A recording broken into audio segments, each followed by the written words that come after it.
And there we are. And we're live on Facebook now. Hi, everyone. We'll wait for all the little gizmos to catch up because there's a lot of moving parts, as you know, in this going live situation. So if you're with us right now, you know that we do these pop-ups. We do these pop-ups because uh, we're we want to engage with you. We want to engage with you, and we want you to know that we care. We want you to know that as part of the Filipino American National Historical Society Museum. Oh, there you see the gong there, the mysterious gong that pops up. We're not there live at the museum because of COVID. We are planning to reopen soon, so please bear with us, and we'll have an announcement soon. But as the museum director, I just know that some of you are just saying, is our football team playing? Have they lost? Or should we care about baseball? I don't know. Sports is one of those things where, yeah, sports, yeah, it's a nice distraction. But I know a lot of you are getting anxious and want to bust out. But those of you who are a little more conservative and want to stay home because you don't want to catch this virus, I'm with you. I'm behind you 100%. So we do these things just to check in on each other. You can check in on us. I check in on you. You know that the museum cares about you and we are engaged. That's the important thing. And this is, of course, is an important month, October, Filipino American History Month. I would be remiss if I didn't say happy birthday to Professor Daniel Phil Gonzalez. It was his birthday, or is his birthday today, Sunday, when I do this live. He had mentioned something about a birthday yesterday when we did our, it wasn't exactly a marathon. It was a longish recording or longish uh, Facebook Live, but it's recorded. And now you can use the slider on the bottom of the thing and go fast forward. But Dan mentioned that it was a birthday. I thought he was referring to his father because we were talking about his dad. He said, "Oh, my dad's birthday," and I said, "Okay." He was mentioning it was his birthday. So Dan, Professor Daniel Phil Gonzalez, San Francisco State College of Ethnic Studies, the Emil Guillermo Chorus, the FANHS Museum Chorus by default. Happy birthday to you. Happy birthday to you. Happy birthday, dear Professor Daniel Phil Gonzalez. Happy birthday to you. See, the song doesn't sound half bad because it's short, and if you get it in the right key, it's a fine, fine song. Everyone knows the words to it. Happy birthday, Dan. He is a remains a font of knowledge in the Filipino American community. And if you go to yesterday's recording, and I posted it, I pinned it on the FANHS website. If you go to 2 hours and 11 minutes in, I know that sounds kind of obscene. It talked for 2 hours and 11 minutes. I gave him a break. He had breaks for water and food. He was not deprived. But at 2 hours and 11 minutes in, we do get into the discussion about the origin story, our origin story. And you can see why it's a significant thing. Slide down and you get that. But I wanted to come on today because this is the day, October 18th. And by the way, there's lots of other stuff discussed in that tape yesterday, like the reason why this is on at 2 o'clock. I was in a journalism roundtable on diversity that my dear friend Richard Prince puts on, had people from all over the country talking about diversity. And, it's mostly seen as a black, white, maybe Latinx thing. And if it weren't for people like me representing Filipino Americans and Asian Americans in general, and Christine Chen representing AAPIA Vote, we would not have had a voice at the table. But because we advocate for Asian Americans and Filipino Americans in general diversity circles, we had a presence and we talked about what I talked about with Dan, and most of that tape that we recorded or that we went live yesterday and we recorded, and that is, what is the Philippine electorate all about as part of the Asian American electorate? You don't get it in polls. They leave us out. We're in a very highly charged election cycle right now, and you should check it out to see where Asian Americans are, or where Filipino Americans are vis-a-vis all the other Asian Americans. Because only if you get a sample size that gives you statistical data that's worth a darn, can you tell? And who does it? Well, the National Asian American Voter Survey does that. AAPIA vote, um, AAPI AAPI data does that. And so Professor Gonzalez and I go over some data. If you're interested in this historical election, where Asian Americans are, where Filipinos specifically are, you get our analysis there. And it's important. It'll surprise you where Asian Americans or where Filipino Americans are. I don't know. Are they? And we're not necessarily backing a position pro-Trump, anti-Trump, pro-Biden, anti-Biden. We're just saying here's where we are, and isn't it interesting that we have this data that fills us in on how the Filipino political body has evolved from 1898 to the present. And if you put yesterday's video with the others that I've done with Professor Gonzalez, you'll see, wow, it's pretty interesting how Asian Americans, how Filipino Americans have become. I mean, can you say we've come a long way? In some respects, yes. In some respects, no.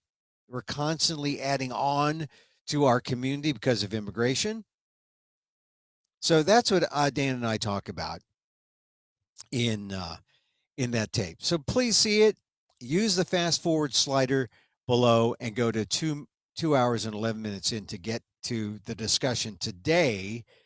This isn't even going to be a discussion. I'm just going to get to the story of why October 18th is important.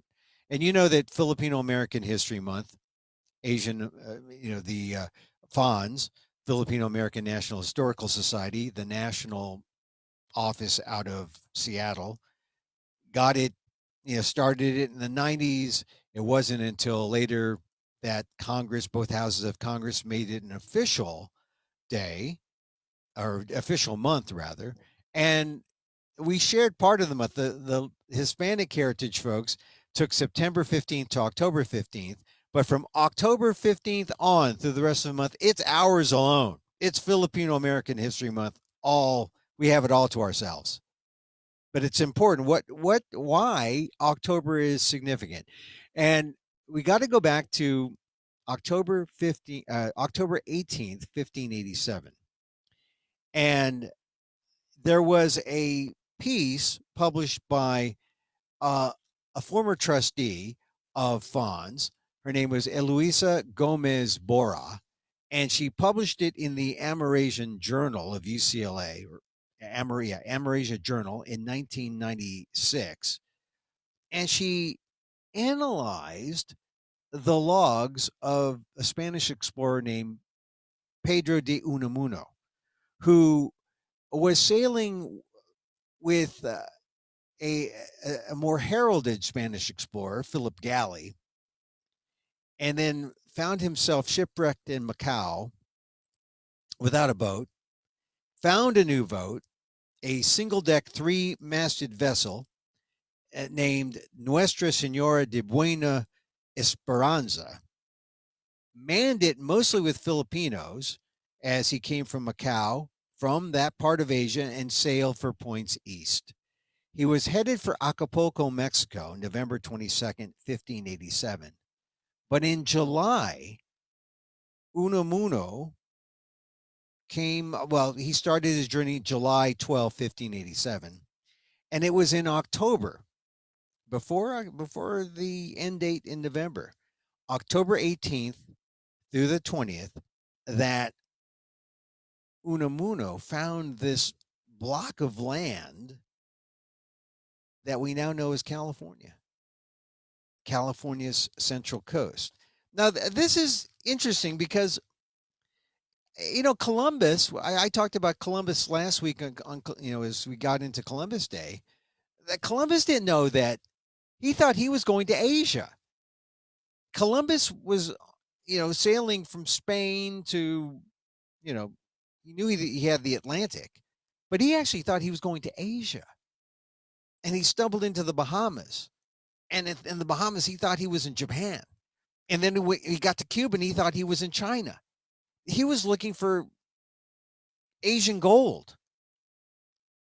And instead, once they got the facts figured out, they said, "Oh, well, Columbus, you didn't discover America exactly, but you discovered the gateway to the New World." So we got the truth about Columbus eventually.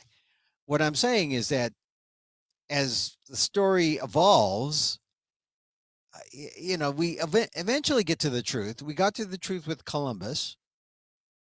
We haven't begun to get at the truth with Pedro de Unamuno and what he discovered in California, because there just hasn't been the same kind of interest, because it's about what? The first landing of Filipinos in America, big deal. That's what most people say. And if you hear my discussion with Dan Gonzalez, he knew about all this as early as 1972, but it wasn't until 1996 in Anne-Marie's Journal that Bora published her analysis.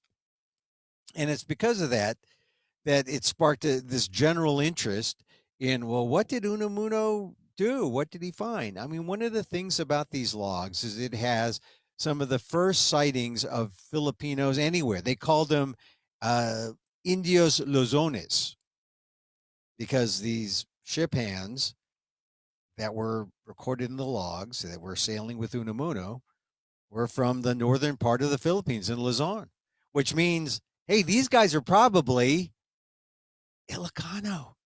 Yeah, they're probably Ilocanos, right? From the northern part of Luzon. So Bora takes these logs, she analyzes the mentions, how many times they were mentioned in these logs. Bora told me in an email, she said, Filipinos were present on these early explorations and trade ships. They were overlooked in captain's logs, even in Captain Unamuno's log, which I chose because he did mention Indios Luzones, documenting the presence of Filipino natives. He says it was inconsistent, as my count in the article provides the proof. And she counted the times that Indios, because Indios could be the Indians that Pedro de Unamuno found in California on the land that in the Central Coast, because they were there first. They were there. But he also, or Bora also discovered that there were at least 19 times that Indios was used to describe the crew, the Filipinos, the Indios Luzones. So that's the significance of these logs. Hey, people have discovered these logs and they know, okay, Filipinos are present. Let's make a big deal. Well, not until FANHS did. I mean, it was a little minor footnote, but then when FANHS made a big deal in the 90s, people realized, hey, this is possibly the first time Filipinos step foot in the New World, California, what is now known as California, the Central Coast. So this is where it really matters in those logs, because Unamuno writes that after anchoring off the California coast in a place he called Puerto San Lucas, he formed a landing party October 18th, 1587. October 18th, this very day, 1587, as I speak, 433 years ago. Right here. 12 armed soldiers led by Father Martin Ignacio de Loyola cross cross into cross in hand, right? Right, they have the cross. Take out your rosaries now. Loyola's out there, but even before the cross, up ahead of Loyola, there are two Filipinos armed with swords and shields. They are the fodder, right? And as I point out, this is the typical formation, right? Send out the Filipinos with the short swords and shields, and then there comes the priest. That's the formation, typical formation. And as I like to say, being fodder comes with privilege, and the privilege is that Filipinos were first. That's it. October 18th, 1587. The other things are kind of interesting because, on day one, the expedition saw nothing. They saw two hills. They climbed two hills. They saw no settlements or people, and they just presumed they were there. They're all alone. They woke up, and there they were in California. And too bad they didn't have a real estate license. But they did something better. They declared the land. They took possession of the land in the name of Spain. So, who needs a real estate license? They just declared it Spanish, 1587. That's significant. On the second day, October 19th, 8 Filipino scouts led a priest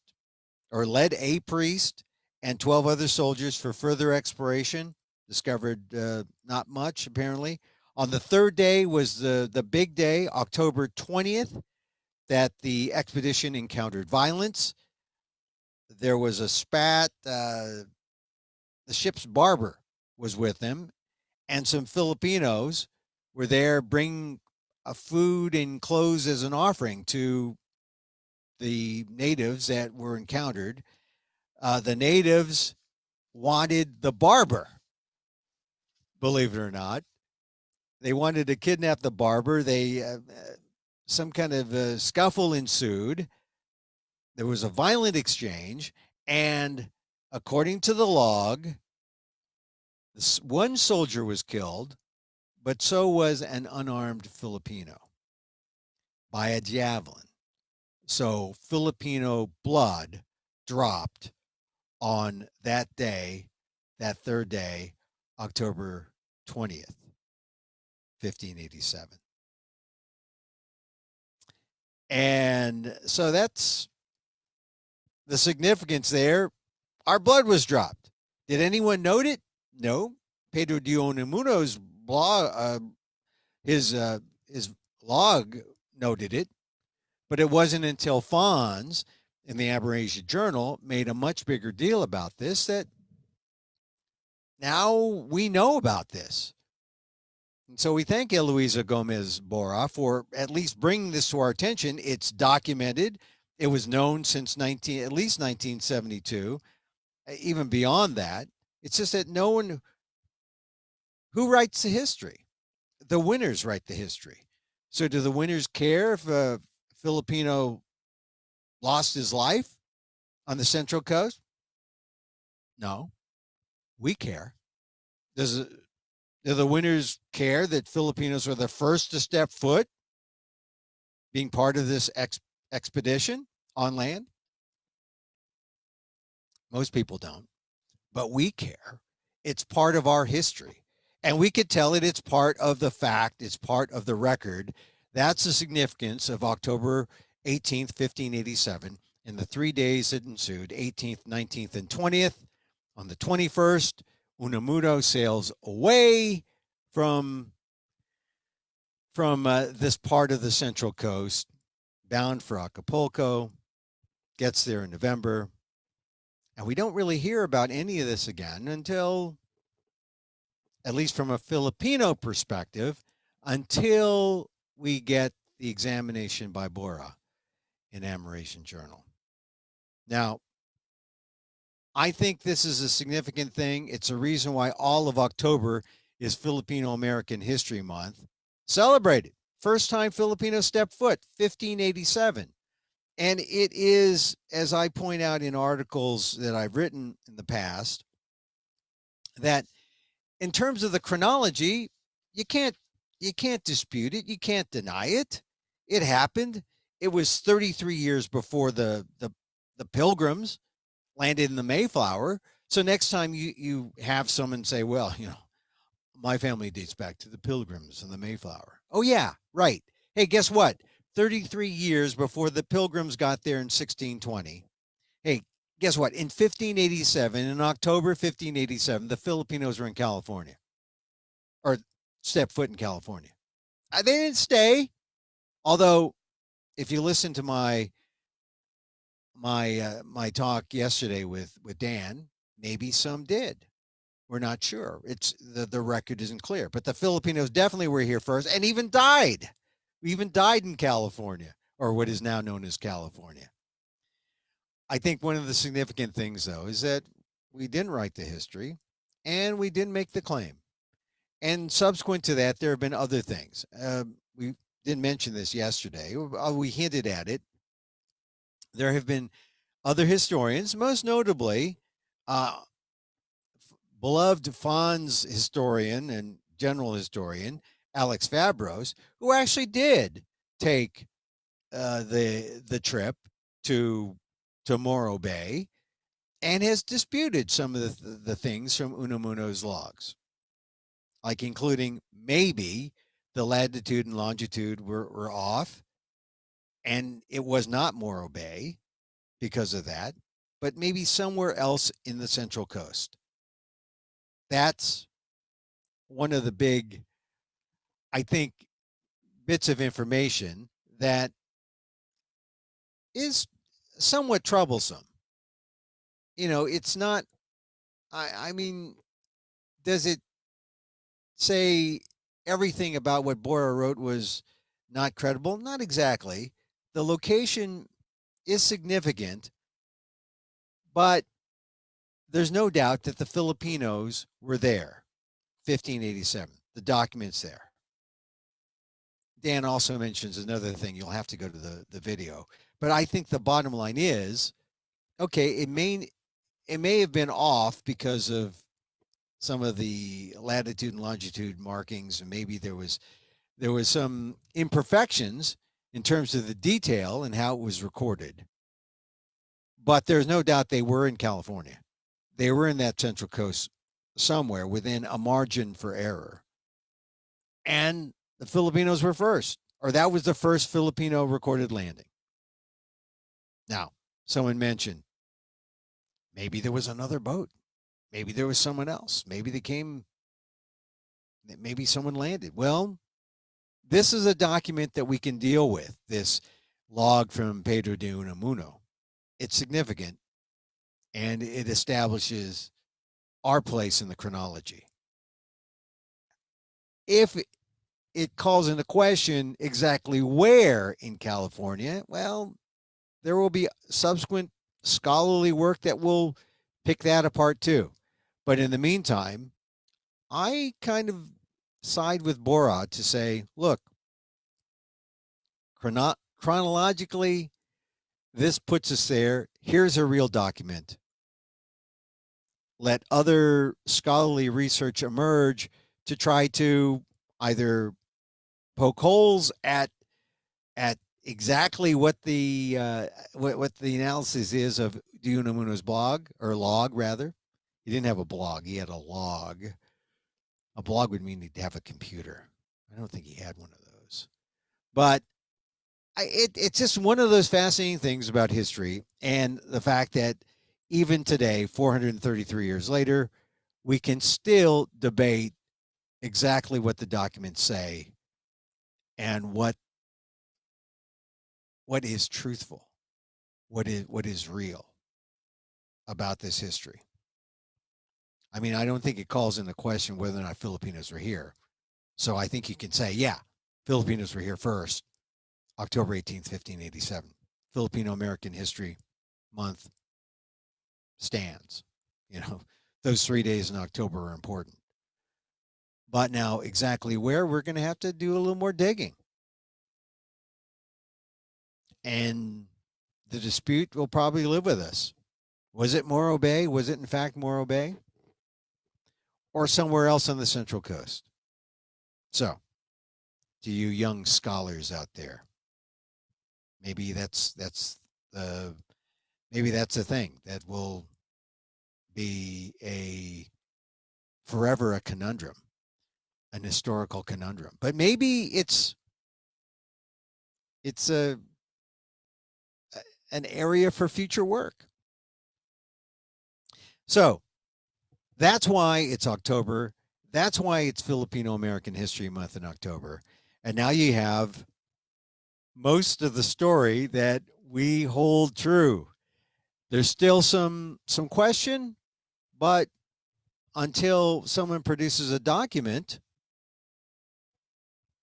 Pedro de Unamuno's logs are pretty clear. The Filipinos were part of the crew. They were part of the landing, the expedition, and they were present. We were there. So I hope you've enjoyed this little talk. We do these pop-ups because this is what we do. As museum director, I want to engage with people who are involved in Filipino or interested in Filipino American history. This is our Filipino American History Month, and I think this is the way we can do it safely, by doing these kind of pop-ups. So, I always fail to say this because I know we're in Facebook now, but sometimes we're in other forums. But if you like this, like us, give us a heart, give us something. If you like what you see, um, please let us know you appreciate what we're doing at the museum. Also, consider going down on our Facebook page at FANHS Museum, FANHS Museum. On our Facebook page, you'll see a picture of my mother and father getting married, or a wedding party in the 1950s in San Francisco. And look into it, and there's a way that you can see why I do what I do here in a volunteer capacity, just to make sure that the museum stays afloat, stays alive, um, hopefully in perpetuity, but that's never a guarantee. But we only do this and we only stay alive because of your help. So consider checking out that little picture there on the FANHS Museum page, and a consider being a hero to FANHS. Keep us going, keep us alive. Like I'm fond of saying, we do this here virtually because we can't be there with you, and so that people from all over the country can access the information and come and appreciate the museum instead of driving to Stockton, where it's a long trip. We got the virus out there. The virus is rising in 32 to 40 states around the country. This is a way to do it safely. So consider helping us and being a hero by stepping in. Our landlord fully expects to be paid, even though we don't step foot in the museum and we can't invite people in. Your help during this time really matters. So thank you in advance for that.